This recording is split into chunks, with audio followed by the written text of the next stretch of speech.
Hey everyone, Logan from OnePlus Armor here, and I am here with Nick, also from OnePlus Armor, and Chris from CanHammer. How's it going? And we are going to be playing a game of Age of Sigmar. So I'm going to let Chris talk about the rules for this, because we are using a comp pack, so give us a really quick run through here. So if you listened to the CanHammer podcast a few weeks ago now, I guess it would have been, we had Alex from Adepticon on, Gonzalez, and we talked about his event at Adepticon and how they decided to go with SDK comp. So I've been itching to get an SDK comp game in because we've only ever played Capital City comp, which is the one that we essentially wrote. And we basically decided Capital City comp wasn't good enough and we kind of scrapped it. Our FAQ is really good, but our comp rules maybe weren't adequate enough. So we're trying SDK out right now. And what it is they've devised a formula. So if you Google SDK Age of Sigmar, you'll get this like website and it'll tell you the points cost for every model. And so they've devised a formula to create points costs. So we're playing 1,000 points SDK. It's a small army. I'd say if you're thinking 8th edition 40k, you're getting a smaller army than you'd be accustomed to taking. Maybe 3,000 points of SDK generally is like a 2,400 Warhammer Fantasy army. One thing that you find is you might have the same amount of units, they're just smaller, because you don't need 50-man units of anything anymore. So that's about it. Is every model has a points value assigned to it. We're doing no formations because that's Adepticon. I personally don't agree with that, but we're going to try it out. And that's it. 1,000 points. All right, so we're going to have Chris's Stormcast Eternals going up against Nick's Seraphon, formerly known as Lizard Men. So Chris, give us a quick run through of your list here. Yeah, okay, so it's a brand new army that I've just assembled. I haven't painted it because I've been obviously doing other things that you guys have witnessed on the channel and the podcast. But I have 3 units adjudicators. So one thing is that because there's no formations allowed, the Stormcasts are really good at being maybe mobile, dropping in, doing a ton of damage. But when you negate that, no formations, so they can't do a lot of it, you have to find other ways to secure objectives and do damage because otherwise people just run away. So I took 3 units adjudicators. I took the bow and arrows, which basically gives them a longer range, able to shoot it. Each unit does have one of the, was it Starfire bows? It's the D3 wounds or D6 wounds or something? Yeah, it does a whole bunch of extra damage, which we'll cover when we get into the game, what happens. After that, I ended up taking the Lord Castellant without his Hound, because he buffs the armor save of one of my characters. So one of the downsides of Stormcast is they have no wizards, so they don't get to use any of those abilities. But he basically gets, it's not Mystic Shield, but it's kind of like casting Mystic Shield on a unit, which is nice. I have the basically the Knight Velixor, who's the banner guy, and I've put the, is it Velixor? Vexilor. Vexilor? Yeah, this is the nasty guy we talked about, right? Yeah, I put the pendant on him, so he basically allows me to teleport one of my units, and then he does damage if any enemy models are within range of them. When they come down on a 4+, they take D3 mortal wounds. Yep. And that's it. So the theory with it is, I have 1 unit that can move anywhere on the board, hit really hard, and I can buff them. And then I have 3 units that can take objectives and shoot. Sorry, what was this unit here again with the hammers? Oh, I forgot to say them. Yeah, Retributors. They have the hammers. They're the ones on the starter set. If they hit on a 6, they automatically do 2 mortal wounds. Awesome. So they're actually really good. All right, we'll be back with Nick's Seraphon in just a moment. And we are here with Nick's Seraphon. So walk us through your list here. I kind of made it in 5 minutes, but basically I went with 3 Croxagores, 1 with the Moonhammer, I think. Hits every guy within 2 inches of him. Yeah, we're still getting the terminology down. Yeah, sorry, it's been a while. Yeah, with the SDK, there's points associated with it. So for 1,000 points, what I came up with, I wanted to use my monsters. I got a Bastillodon with the solar engine, I think, the laser. Yep. Laser beam. 3 Ripperdactyl riders, some mobility, and Chakax, or what's now known as the Eternity Warden. Yeah. With 8 Temple Guard. All right.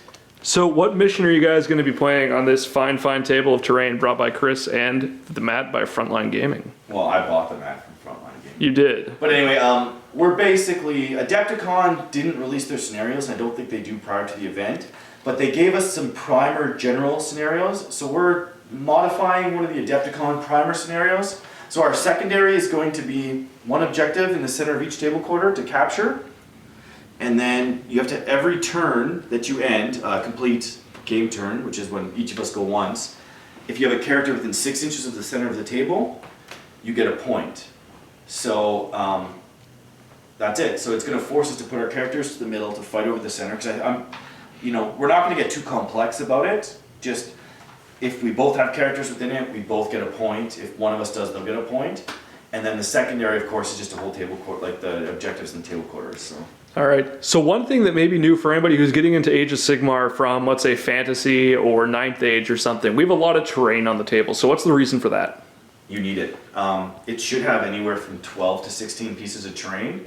Some of it needs to block line of sight and be impassable. Some of it just needs to give you cover. It's a very important aspect of the game because your heroes are on their own.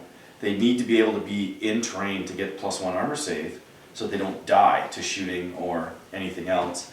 It's also nice because it breaks up formations. So I could have like a formation running up the middle with archers behind and moving towards you, and without terrain like this, like I might have to move my guys, they hit the terrain, they have to move in, and it disrupts your formations. And another thing too is, because we go by bases, if I can place a guy, and he's like in between 2 trees, let's say, then, and let's say we place the terrain like that, you may not be able to charge through those trees to get this archer, you might have to charge around the trees. So by adding more terrain, you actually increase the tactical elements of the Age of Sigmar game, which a lot of people complain about. But yeah, if you play an open board, there is no tactics. But I think how you place your models on terrain is. And one thing that we are doing is the base counts as the model. So you can't, if I have 2 guys like this, you can't, even though the figure could physically fit between them, you can't. You have to stop. So no overlapping bases, basically. Yeah. All right, cool. So we will be back after deployment, and we'll figure out who's going first and follow up. All right, we are here after deployment. So for Nick's army, we've got the Ripperdactyls, the Temple Guard, whatever they're called now. Saurus Guard. Saurus Guard. We've got the Eternity Warden, the Bastildon with Solar Engine, and the Croxagore over there. Mm-hmm. And on Chris's side here, we've got the Judicators. Yep. 2 units Adjudicators, the Retributors, the 2 Heroes, and another unit Adjudicators over there. Yep. So, with that, we are now rolling to see who's got, was it initiative? Priority. There we go. So this will be first turn. 1. So now Nick, because he rolled a 3, can choose to go first or second. Now, it's a lot of people, you want to go first, but that's not as obvious because when you go first, you're guaranteed to not have a double turn. When you go second, you're guaranteed a double turn. Not guaranteed, but you have a chance. Not guaranteed, sorry. 50% chance. You have a chance at a double turn. Yeah. I'll go second. Ooh, living dangerously. So they were saying, I was listening to some other coverage of other events, and the people were saying that everybody always goes second for the chance of the double turn.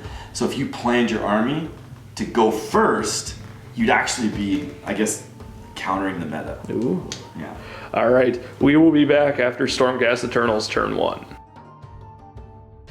Here at the end of Stormcast turn 1, Chris, tell us what happened. Well, my army's really slow, so they all moved up 5 inches. They moved 4. That's as far as they go. I shot up there. I did 2 wounds on the Ripperdactyls, 3 wounds on the Ripperdactyls, and then I did 1 wound on the Croxagores. None of my shockbolt bows hit, which was kind of frustrating because I was excited to test out my new toys and get that new mechanic done, but it didn't work. So I'm just going the course, and now it goes to Nick's turn 1. All right, what did you use in your hero phase? Oh, sorry. I basically used my Warlord's ability to make this unit immune to battle shock. And then, of course, my Lantern Bro gave +1 save to my Banner Bearer because I don't want him to die. So with intervening models and then the +1 save, he now has +2 armor save. All right, fantastic. And did you do a battle shock test on these guys, Nick? Not yet. Not yet. So let's roll that. How do you do that? D6 plus number of wounds. You're good. So Unless their 5, bravery is but nothing. they're a 10. All right, excellent. So we'll be back with Seraphon turn 1. Seraphon turn 1. What happened here, Nick? Well, I moved up my Ripperdactyls full speed and luckily made a charge against 1 unit of the archer guys. Judicators. And anyways, they have a special rule that at the end of the movement phase, if you elect to swoop down, they do so. And then I charge, which meant they can reroll hits and wounds. But then their vicious beaks means every time they make a hit, they can keep rolling hits. So I rolled probably 8 or 9 hits in a row and then got lucky and rolled all the wounds. So off the bat, Chris had to make 10 or so saves. 4 saves, yeah. And then he failed 6 of those. So lost 3 guys. Yeah. And then I had a bunch of other attacks. So I wiped out one unit, and then he was able to pull in this unit. Yeah, because he charged and he ended up within 3 inches of my other unit. Then I was able to activate them and move them in. Yeah, so then he scored a wound off them. Otherwise, I just moved up the rest of my army. The Bastildon shot at the other adjudicators over there, but he saved. Yeah, I rolled 2 5-ups. Yeah, he rolled 2 5s, which is lucky because each wound would have killed A guy. a guy. And then otherwise, just moving everything up. And what did you use in your hero phase? I forgot my hero phase. Okay. But I'm using an Eternity Warden, so I think I just get the command thing. Yeah, you just get the Battle Shock one. Yeah, so. All right, so with that, we'll go into a roll-off to see who has the next turn. Oh, yeah. Do you get the double turn? Yes, you do. You do. All right, so Seraphon turn 2. Sweet. We are here at the end of Seraphon turn 2. Stripperdactyls. Stripperdactyls. How did the Stripperdactyls do? Oh, they continue to chew away at the adjudicators over there. Because of this ambiguous rule about swooping down, basically the way we're reading it is at the end of every movement phase, you can just elect to swoop down and reroll all your wounds and hits. So on top of their vicious beak, that with each hit generates an additional attack. You know, if you get fairly lucky, you can keep pumping out attacks. So that's what's chewing through them pretty quickly. Other than that, Solar Blastilodon, whatever his name, Solardon, shot and killed 2 or 3 guys over there. 3, eh? Yeah, you got 3. 3 guys over there, and I failed a charge from the Croxagore, so they're a little exposed to these guys. And they're good for their battle shot. Other than that, I'm just kind of moving towards the middle now. All right, so just to clarify on the rule we had here, if I remember correctly, the issue is that the way it's written is at the end of the movement phase, you can elect to swoop down, right? Yeah. But there's nothing in the Which means ruling. you count on the ground, you no longer count flying. Right. So the ruling is a little ambiguous in that it doesn't appear to be contingent on having moved or having opted to do anything. It just says that ranges, blah, blah, blah, are measured as if you're on the ground. Yeah. But for how the rules for Age of Sigmar works, that doesn't actually make any difference. So. Well, it does in the sense that, so in Age of Sigmar, you're supposed to measure from the model, not Yes. the base. So it makes it easier if they're closer to the ground to measure, right? Right. Because some of them, like if you look at the, I don't have them. Well, but this the has to be- Pterodon kit, they're this tall, right? Some of the stands are this tall, so it could make a difference in terms of becoming within. Okay, I'll give you that. But it ultimately has to be sorted out because Ripperdactyls are heavily used in tournaments. I've just never played Seraphon before. Yeah. So this issue will come up maybe this time. I've put it on Twitter. Yeah, I'm sure it'll get rectified real soon. Yeah, so we 4-upped it for this game and gave Nick the rerolls. If you do have any input on this, or you've come across it, or your group plays it a different way, comment. let us know, put it in the comments below, and we'd be happy to take a look at it and see how we can change it. Yeah. All right, so with that, we are into Stormcast Eternals, turn 2. Yeah, and that's going to be a really big turn for me. Excellent. All right, we're here at the end of Stormcast Eternals, turn 2. What happened, Chris? We fought this out. I think he killed 1 dude, and that was it. I did my teleport bomb. I buffed him, went in the middle. I hit all 3 units, killed 3 Temple Guard. Did 2 wounds on Chakax. Did 1 wound on your big guy, which I think I got a little bit too greedy there when I went in. Actually, I got way too greedy. This whole game is me being too greedy and getting beaten by Seraphon. So we'll see how it goes. But I got it. You know, it could still go either way, but. Most likely Seraphon. All right, so what's the score at for now? Now we're in. Well, I'm end of turn at 2. 1 on the primary, and then the secondary, of course, I think that's contested. I have that objective, and that's it. So I'm technically winning both, I'm just gonna wipe them. That's but he's going to wipe me. All right, so let's see who's got the start of turn 3. 4. 1. All right, double needed Stormcast that. turn. Double Stormcast turn, that makes up for your double turn. We'll be back at the end of Stormcast turn 3. Here at the end of Stormcast turn 3, Chris, what happened? I've been chipping wounds away over here. I killed one of these guys, and I'm working my way up. And I'm just we're in grind fest. I'm just spread out across the board grinding. I charged everything in over here, and just that's it. I don't even have a plan right now. I'm just grinding. Like, there's nothing I can do. I'm just fighting it out for fun. So how did the combats go? Just that's it. Like 1 wound here and there for everybody. There was no decisive anything. Yeah. All right. Well, with that, then, we're going into Seraphon turn 3. All right. Of Seraphon turn 3, what happened, Nick? Seraphon the best. Stripperdactyl over there is chipping away at the Stormcast Eternals. I feel like I'm chipping away at you though. I feel like there were more you guys, so I'm killing you. Obviously cleared over here, got rid of those assholes. Thanks to Blasty McGee. And then over here it's a toss-up, I'm gonna be honest. I didn't do much. He did a wound, but I'm still holding them there.